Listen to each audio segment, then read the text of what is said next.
Bueno, es difícil. Hola, ¿cómo están?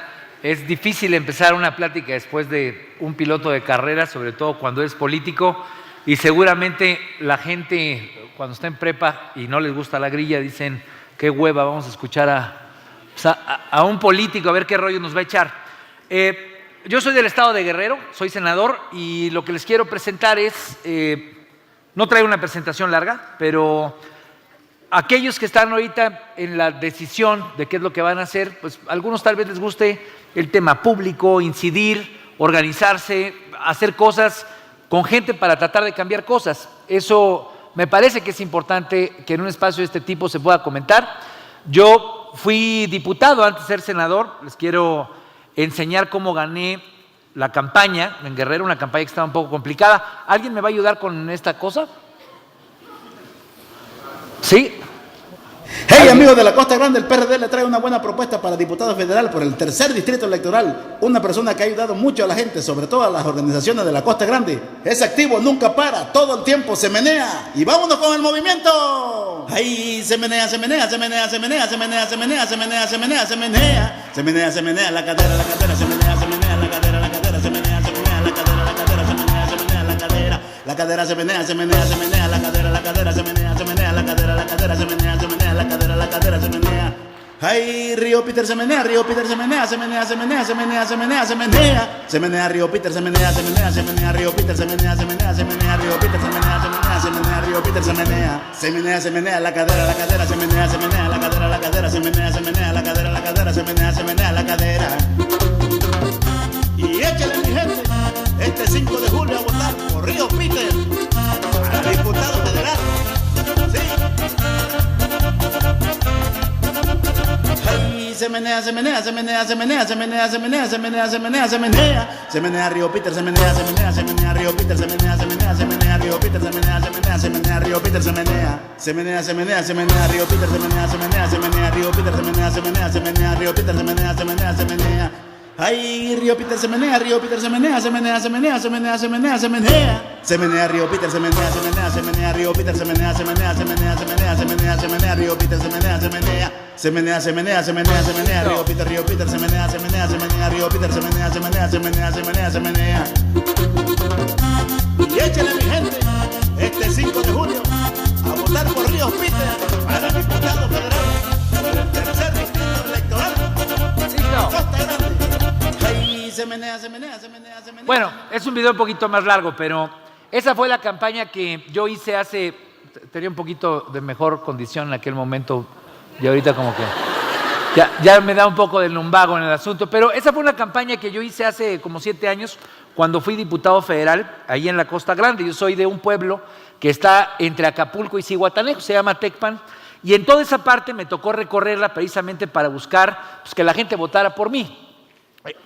El estado de Guerrero hoy mantiene condiciones muy complejas que empezaron precisamente en aquella época, toda la condición de la crisis, de la violencia, digamos, de muchas cosas que se quedaron ahí, no solamente en Guerrero, sino en muchos lugares del país, y era muy difícil hacer campaña, especialmente porque pues yo tenía, la mayoría de la gente había votado por otro partido, y entonces era muy difícil, había violencia, había inseguridad, la gente no te quería abrir su casa. De hecho, si ustedes ven ahí, hay una señora como que se me está quedando viendo ahí medio, y este individuo, ¿qué onda? Y pues yo medio le empiezo a mover ahí, y ya fue ahí como una suerte de contacto visual. Pero lo que les quiero decir es que frente a un contexto adverso, lo que era importante era pues generar una dinámica, primero de contacto, de confianza, de poder entablar un asunto más personal y obviamente después plantear las cosas que se plantean en política, cómo se van a arreglar cosas, cómo se va a trabajar, cómo se van a llevar iniciativas. Entonces, ese tipo de proceso, a mí esta campaña me dejó claro qué es lo que más falta. ¿Por qué a la gente le dan hueva a los políticos? Pues porque los ve como gente muy distante, lo ve como gente que es poco, digamos, poco cercana en el momento de platicar, de dialogar, de construir. Siempre son gente muy lejana, siempre gente muy vestida de traje y especialmente con los jóvenes, pues no tienen manera de acercarse, tienen esta forma de verlos más bien como cosas, como objetos. Esa es como la impresión que tengo mucho de cómo ven los jóvenes y cómo se sienten los jóvenes frente a los políticos. Pues eso hay que cambiarlo. Hay que cambiarlo no solamente haciendo campañas de esta naturaleza, sino que cuando llegas a ser diputado, llegas al Senado, tienes que comportarte de esa forma. A mí me tocó, yo siempre quise ser político desde muy chavito. Yo tenía como 6 años cuando le dije a mi papá, estaba el presidente de la República de aquel entonces dándole una entrevista. Mi papá, pues, le pregunté, oye, ¿y este camarada quién es? Y me dice, no, pues es el presidente de México, era José López Portillo, hace ya un ratillo de esto. De hace rato, pues, de hace rato. No crean que tanto, tengo 43 años, pero bueno, no sé, ya tiene un chingo, la verdad. Entonces, el asunto es que cuando yo lo vi, yo dije, me gustó, me llamó mucho la atención, yo tendría unos 5 o 6 años, y yo le dije a mi papá, ¿qué estudió ese señor que está ahí? Me dice, pues es el presidente de México. Y le digo, ¿y qué estudió? Me dice, estudió Derecho, estudió para ser abogado. Desde ese momento, cuando mi jefe me dijo que él era abogado, yo dije, yo quiero ser abogado. Entonces, en la primaria me preguntaban, ¿qué quieres ser? Quiero ser abogado. En la secundaria, ¿qué quieres ser? Yo quiero ser abogado. Y en la prepa, más o menos donde muchos de ustedes están, yo decía, yo quiero ser abogado. El problema fue que todos los presidentes de antes habían sido abogados y me tocó justo la primera vez que había un presidente que no era abogado, sino era economista. Yo dije, puta, ya me cambió la cosa, ¿no? O sea, yo que venía tan preparado para este rollo, el mundo se me está cambiando 180 grados. Bueno, decidí estudiar Derecho y Economía, después decidí estudiar una maestría en Seguridad Nacional y luego una maestría en Harvard de Administración Pública. Creo que para ser político, primero que nada hay que prepararse, porque hay mucha gente que se improvisa. Puedes bailar y puedes ser muy cachondo con la gente, pero si no eres alguien que con disciplina, con preparación, con planteamientos claros pueda decir, vamos a resolver este problema, difícilmente te debes dedicar a este tema. Y hay mucha gente que lo hace y precisamente por eso termina generándole frustraciones a la gente que confía en ellos. Pues esa gente que no solamente se acerca porque bailas, se acerca porque cree que le puedes cambiar su realidad, se acerca porque cuando te subes a la palestra, presentas una iniciativa, haces un planteamiento, estás pensando no solamente en ti, sino estás pensando en ellos. Es la confianza de la gente lo que hace que existan los políticos. Y eso es lo que muchas veces se rompe, no solamente porque la gente no se prepara, no hay disciplina, sino porque muchas veces, ya que llegan al puesto, se ven como gente distante. Y la gente, incluso yo cuando voy a Guerrero, cuando haces campaña, te dicen de las historias que hay de candidatos que han llegado, te dicen, déjame tomarme una foto contigo. Y entonces, sí, claro que sí. Me dice, porque nunca más te voy a volver, cabrón. ¿No? Digo, claro, lo dicen de broma. Pero esa es la forma en la que la gente interpreta que el político llega. Sienten que llegas, pides el voto, jamás regresas y jamás vuelves a escuchar, jamás vuelves a ser cercano. Por eso se han generado tan mala visión, tan mala imagen los políticos y las políticas en este país. ¿Qué es lo que hay que hacer? Hay que cambiar esto. Me tocó ser funcionario en Guerrero, me tocó estar a punto de ser gobernador hace hace ya 2 años. Tocó la crisis de los 43 jóvenes de Ayotzinapa y me enfrenté a una condición, pues, de las decisiones que uno tiene en la vida, como las decisiones que tienen hoy ustedes, ¿no? Poder decidir sobre una cosa, tal vez una cosa buena o una cosa mala. ¿Qué es lo que les quiero decir? Los políticos, los carpinteros, los estudiantes, como seres humanos que somos, siempre nos enfrentamos a identificarnos con el tipo de persona que queremos ser. ¿Qué tipo de persona quieren ser ustedes? ¿Qué decisiones están a punto de tomar para poder ser una persona exitosa, tal vez con una gran profesión, una persona que pueda ser muy respetada porque sea un buen piloto de carreras, un buen maestro, un buen arquitecto?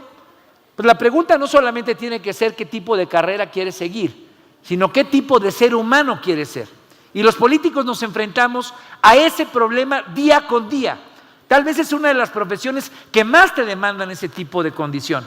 Porque siempre tienes que estar decidiendo entre las cosas que pueden ser buenas para la gente y las cosas que pueden ser malas. Y muchos deciden aquellas cosas que pueden ser malas para la gente, pero como son buenas para ellos, pues obviamente terminan decidiendo cosas que les terminan siendo malas para la gente. Ustedes deben de saber que hace 2 años ocurrió una terrible situación en Guerrero. Tomaron a 43 chavos de Ayotzinapa, los secuestraron, los mataron, los desaparecieron. Yo estaba en la recta final para ser candidato a gobernador. Estaba con 65% de las encuestas que estaban a favor de que Armando Ríos Peter pudiera ser gobernador de Guerrero. Pero había un terrible movimiento y sobre todo lo que había era esta sensación de que la gente estaba percibiendo a la política como un lugar donde se toman decisiones para que te maten, para que te asesinen, para que te desaparezcan. Y esa es la imagen que se empezó a generar de la política.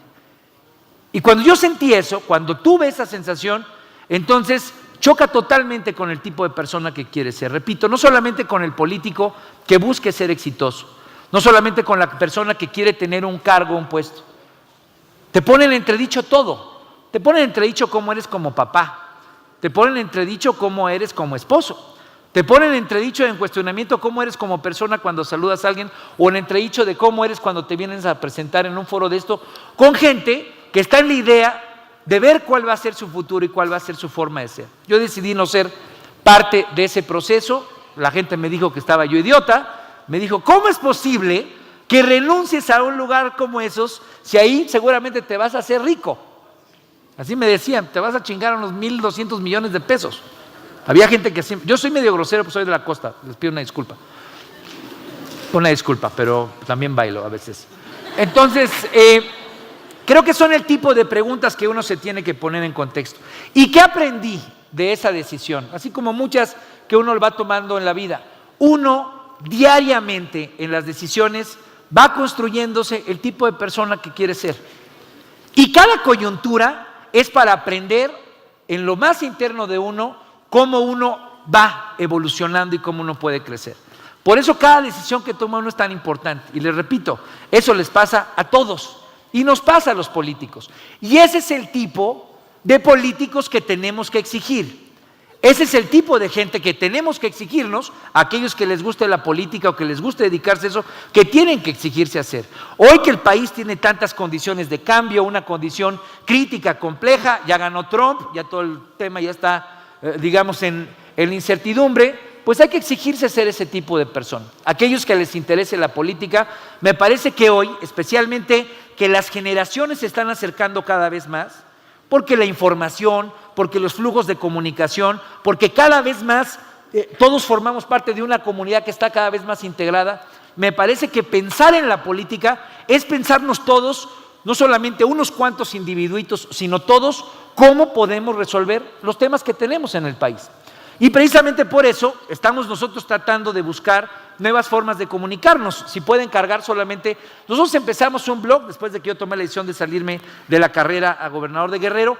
Empezamos a buscar cómo comunicarnos especialmente con la generación de la que ustedes forman parte. Porque todas las respuestas, tal vez no todas, pero muchas de las respuestas ya no se encuentran en el formato que había. Hoy ustedes son parte de un mundo totalmente distinto al que conoció mi generación. Hoy a través del WhatsApp, hoy a través de las redes, hoy a través de los mecanismos de comunicación, ustedes tienen más soluciones y más capacidad de tener información que los de muchos de mi generación. Entonces yo lo que les quiero plantear es que pensemos en este foro, aquellos especialmente que les gusta la política, pero no solamente los que quieran ser políticos de profesión. Hoy me parece que todos tenemos que ver al país, a nuestra comunidad, a nuestro entorno, a espacios como este, como lugares donde podemos incidir. Y precisamente por eso, a través de las redes, me parece que esto se puede volver una cosa exponencial, explosiva, grande, donde saquemos la política del Senado, saquemos la política de la Cámara de Diputados y la traigamos a espacios como este. ¿Para qué? Para resolver el tema de cómo recogemos la basura. ¿Para qué? Para resolver el tema de cómo en nuestra comunidad podemos tener una mejor condición, pues para enfrentar que si el bache está puesto, etcétera. Hay que ver las cosas de la política como algo en lo que nosotros podemos incidir. Y por eso a mí me interesó tanto estar aquí presente, porque no solamente es venir a darles una charla a ustedes, sino es establecer un vínculo que nos permita seguir procreando y generando una comunidad en la cual todos puedan incidir. Se los digo de una manera muy puntual. Yo tengo 2 chavitos, tengo 2 hijos. Tengo un hijito de 8 años y tengo una hijita de 5. Cada que a mí me invitan a un espacio de este tipo, para mí es una inversión. Por una razón. Porque si ustedes tienen 20 años o están cerca de los 20 años, en 20 años, cuando mis hijos tengan 20, ustedes van a estar dando este tipo de pláticas. Ustedes van a dirigir al país, ustedes van a ser los empresarios, los líderes, los actores, los políticos.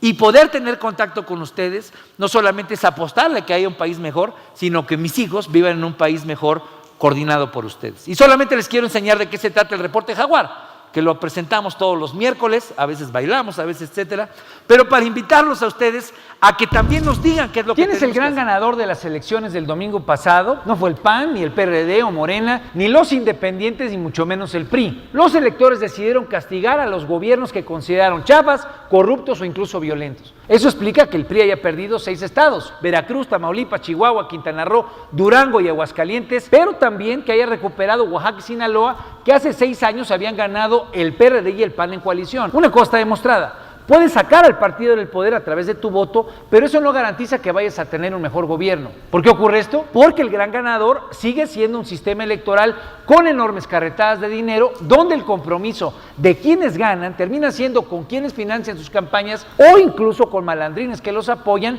en lugar de ser con la ciudadanía. Por eso los gobiernos no jalan. Qué hueva y qué terrible tener que esperarse 6 años para que cambie el gobierno y volver a repetir la misma historia. Bueno, qué hueva y qué terrible, ¿no? Esa es un poco la propuesta de campaña, ¿no? ¿Qué es lo que tenemos que hacer? Encontrar nuevos mecanismos para comunicarnos. No solamente para escuchar a los políticos que se echen su rollo, sino especialmente escuchar a la gente para que nos diga cómo podemos resolver los temas. Entonces yo me siento muy contento de estar aquí con ustedes. Ya se me acabaron los 15 minutos y recuerden, se menea, se menea, se menea. Cuídense mucho.